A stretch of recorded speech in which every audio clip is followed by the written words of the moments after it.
kwento ng pag-ibig at karanasan, umiyak, huminga at mabaliw sa kakatawa. IFM Live Drama.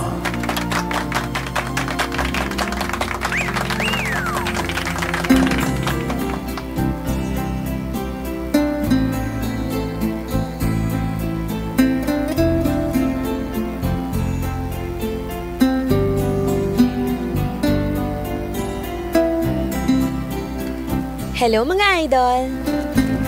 Ako nga po pala si Wela, 39 years old, from Las Piñas City.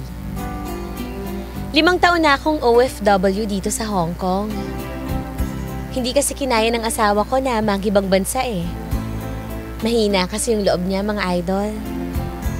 Kaya wala akong ibang magawa kundi iwan ang pamilya ko at magtrabaho sa ibang bansa.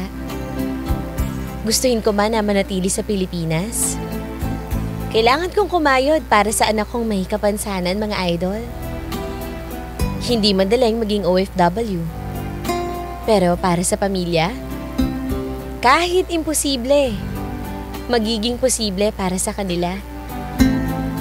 Maraming salamat po sa inyo, mga idol. Muli ito po si Wela. And I thank you.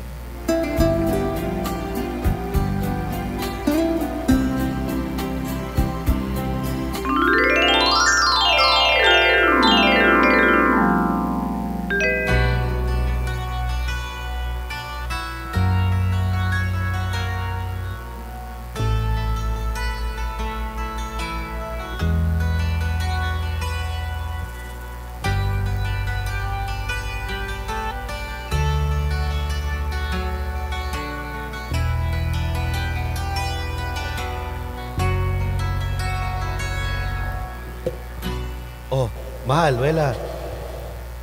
Kumusta ka na dyan sa Hong Kong? Oh, eto, ayos naman. Dalawa-dalawa yung trabaho ko dito eh. Sumasideline ako, rumarakit ako para makapagpadala ako dyan. Buti naman. Dito kami sa Pilipinas ni Al.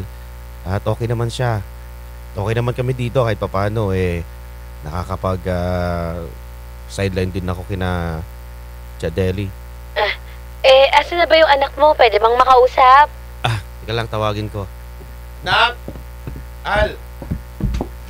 Halika, dito si mama mo, oh. Kausapin mo. Dali. Hello, Nak? Nak?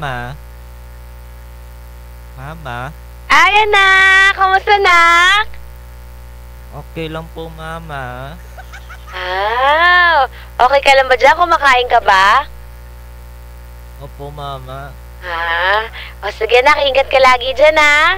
Miss ka na ni Mama. Ayan. Wela, mag-iingat ka dyan sa Hong Kong, ha? Basta, pag may pagkakataon, tawagan mo lang kami dito sa Pilipinas, ha? Oo, Kaloy. Siya nga pala. Ano na? Yung sinasabi ko sa yung negosyo. Sinabi ko sa'yo, di ba? Punta mo na sa Esmeralda. Nasa'yo naman na yung pera. Ibuksan mo na yung plano nating water station. Sige, susubukan ko. Pupuntahan ko ulit. Alam mo naman kasi na medyo mahinang loob ko pagdating sa ganyan. Baka malugi pa tayo eh. Mas maganda siguro pag bumalik ka na lang dito sa Pilipinas. Kaloy naman, nahantayin mo pa ako. Kailangan nga gumagana na yung negosyo para makauwi na ako dyan. Ano bang gagawin mo? Ikakausapin mo naman siya, gagabayan ka naman na yun. Tapos ikaw lang magbabantay dun. Kaloy, tulungan mo naman ako. Sige, gagawa ko ng paraan. Gagawin ko lahat para maumpisa na natin yung water station.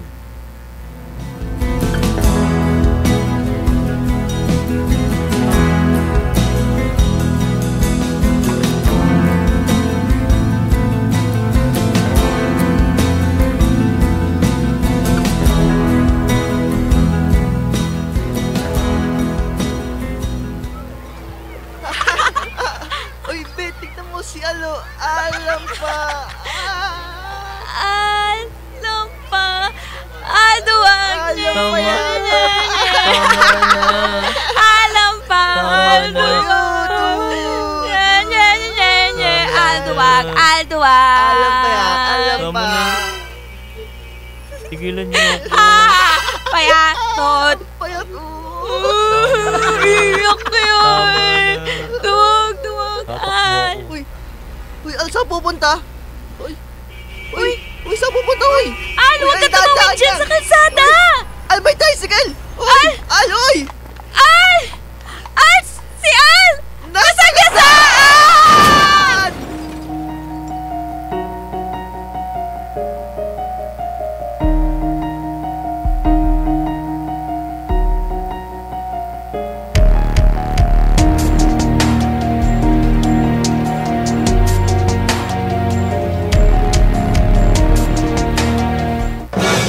Wala, baka pwede umuwi ka na dito sa Pilipinas. Ano Nandito ba ka na sa ospital eh. Bakit ba kasi ano nangyari sa anak ko? Aksidente si Al. Bakit naman hindi mo siya binabantayan, Kaloy naman? Nandun sila kasi sa school. Hindi ko alam na nangyari. Alam mo naman, mayroon akong ginagawa din eh. Sinabi ko sa'yo, diba, susunduin mo siya. Hindi naman marunong umuwi ang batang yan. Ba't hinayaan mo siya mag-tricycle mag-isa? Wala, halika na, umuwi ka na. Umuwi ka na dito kasi kailangan ka namin. Alam mo naman na hindi ko magagawa dito kapag wala ka dito sa Pilipinas eh. Dali, sana mapagbigyan mo naman ako, Wela. Sus ko naman, Kaloy. Pag umuwi ako dyan, masisisante ako dito. Hindi pa tapos kontrata ko eh. Tulungan mo sana ako, hindi ko magampanan din yung pag-aalaga kay Al kasi hindi naman ako, ayaw ko naman na lagi lang ako sa bahay magbabantay sa kanya. Ikaw ang nakakaalam dahil ikaw yung ina. Sige na. Titignan ko ano magagawa ko.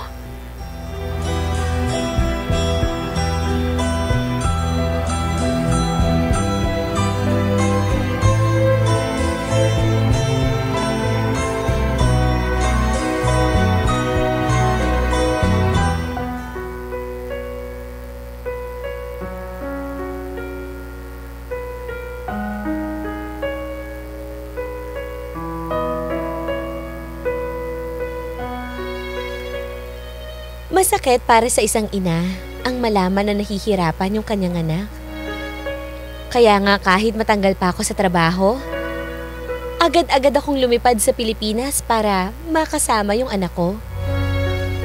Alam kong sa ginawa kong pag-alis na to mahihirapan na akong bumalik sa Hong Kong. Hindi pa kasi tapos yung kontrata ko mga idol eh. Pero hindi ko na inisip yon. Ang mahalaga, magpakaina ako sa anak ko.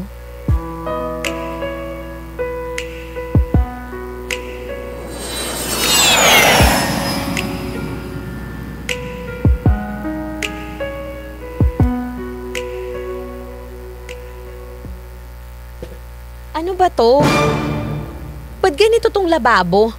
Di ba pinatilesan na natin to? Pasensya ka na, wala naman ako alam sa bahay eh. Tsaka minsan lagi kasi ako nasa labas. Saka ito, bakit ganito dito?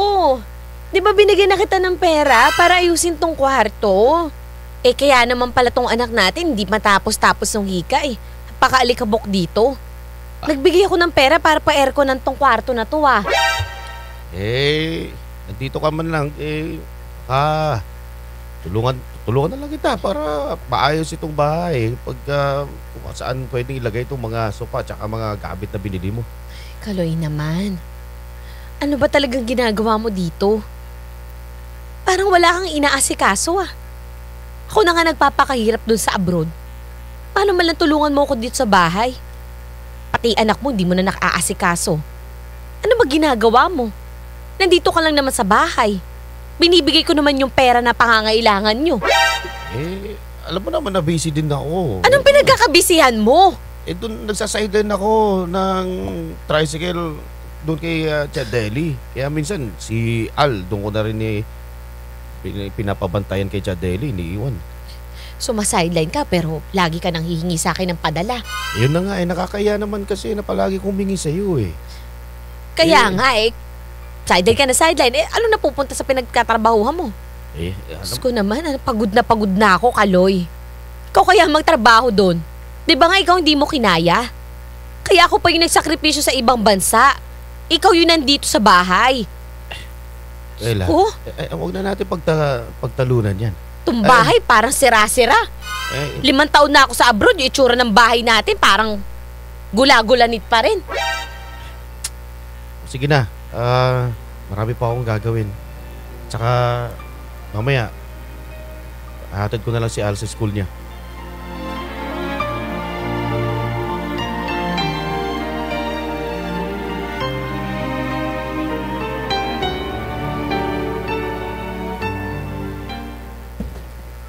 Ano sinasabi mo? Well, ikaw naman. Yung pera na pinigay mo sa akin para sa water station, wala na. Teka ha.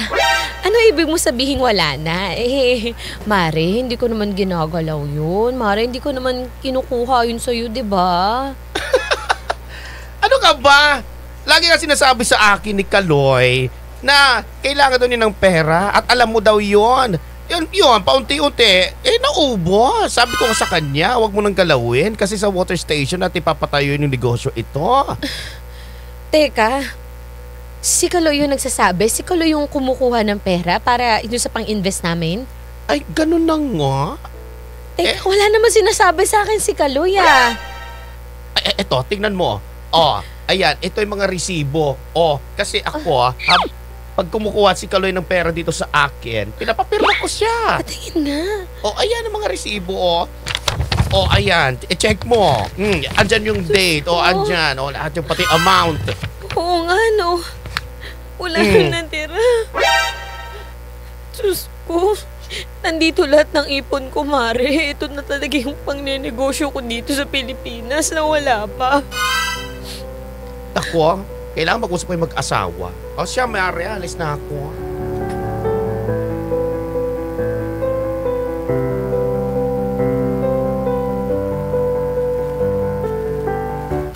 Saan mo dinala?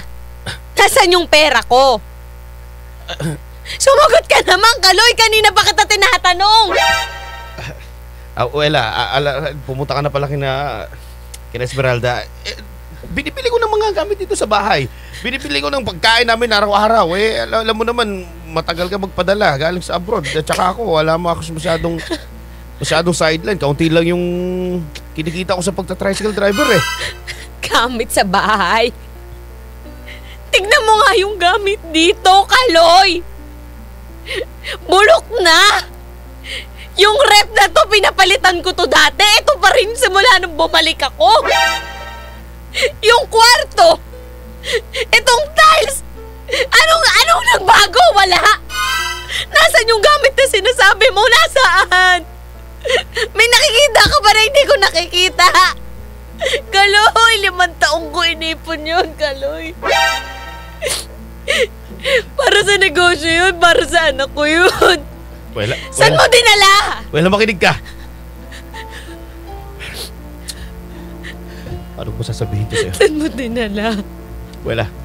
Hindi ko alam kung mapapatawad mo ako pero ang totoo, yung pera na para sa negosyo sana natin, nawaldas ko na. Naubos na. Dahil nalulung ako sa sugal! Ano? Ayop ka! Ayop ka! Pakinggan mo ako! Akala ko kasi mas madali yung pera. Nanalo ako isang beses. Akala ko magiging doble yung pera natin. Nagawa ko yun. Pero iba nangyari. Hindi ka naawa. Nalulung ako lahat ng pera na pinadala mo sa akin. Lahat pupunta sa sugal. Kaya sana mapatawad mo ko. Ayop ka, Kaloy. Inisip mo ba? Tuwing nagugutom ako, hindi ako kumakain sa Hong Kong para mapadala ko dito. Gustong-gusto ko na kayong makasama, kaya gusto ko magnegosyo dito. Para hindi na ako umalis. Ayun yun, Kaloy. Sasayangin mo lang. Ayun ka. Kaya ka.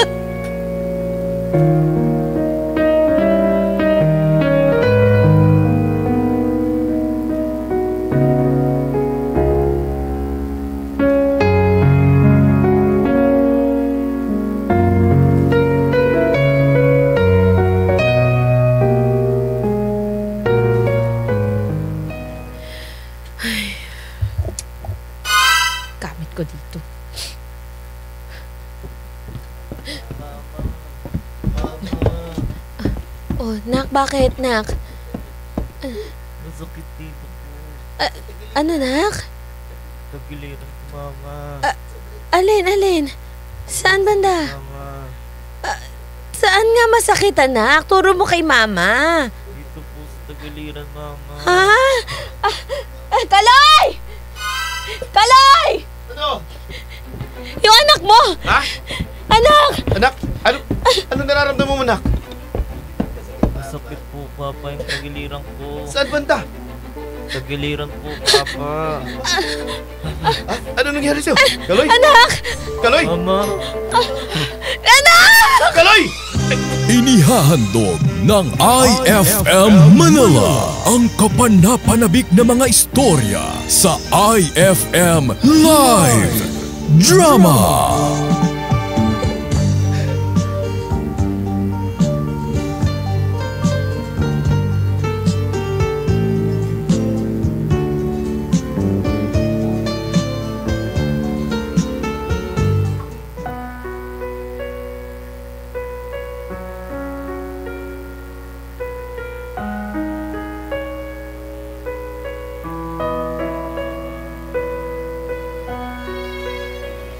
Matapos ang aksidente ng anak ko, nagkaroon naman siya ng malubhang sakit, mga idol. Marami na rin kasi siyang komplikasyon eh. Kaya kailangan niya parate ng special attention. Para na nga akong pinagbagsakan ng langit at lupa dahil pakiramdam ko na sayang lahat ng pagsasakripisyo ko sa abroad. Niwala na kaming kapera-pera para pang tustos sa pangangailangan ng anak ko. Kung kani-kanino na ako umutang noon, halos manlimos na nga ako ng pera. At lunukin yung pride ko para sa anak ko eh. Ginawa ko yon, mga idol. At ni isang koseng, walang binigay ang asawa kong si Kaloy.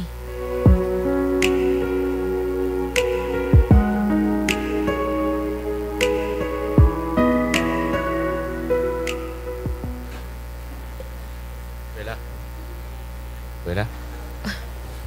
Buti naman naisipan mong dumalaw dito. May dala pala akong pera para makadagdag dito sa gastusin sa ospital. Salamat. Kumusta si Al? Wala pa rin siyang malay. Papahinga pa rin siya. Ano daw sabi ng doktor? Ewan ko ba? Bakit nagkaganto-ganto yung buhay ko? Diyos ko. Alam mo, Kaloy, nung di ka umuwi dito, pag-isip-isip ko, siguro, kami na lang muna ng anak ko. Teka, hayaan mo muna ako magpaliwanag. Isang linggo ako nawala kasi naghanap ako ng pera na pagtatrabahuan para makatulong sa pambayad dito sa ospital. Eto, 2,000. 2,000 ha? 2,000? Gamot pa lang to, Real. Alam mo ba kung magkano na yung utang ko? Ha? Alam mo ba kung gaano kalaki na yung babayaran sa ospital? Wala na akong pera, Kaloy. Wala na. Inubos mo na. Saan pa ako kukuha? Kung kailangan kong bantayan itong anak ko, wala ka man lang tinutulong sa akin. Kaya mabuti pa. Maghiwalay na tayo, Kaloy. Ayoko nang iasa sa'yo si Al. Wala na akong tiwala sa'yo. Napaka-irresponsable mong ama. Teka lang, Wela. Sa ganito bang sitwasyon, pag-uusapan pa natin yan. Kailangan ni Al yung presensya ko. Wela, huwag mo naman sabihin na. Pati ako, nangangapag ako sa anak natin kung ano na mangyayari sa kanya tapos dadagdagan mo pa. Kung nangangamba ka, hindi mo sana kami iniwan. Buo na desisyon ko, Kaloy. Hindi ka na namin kailangan ng anak ko.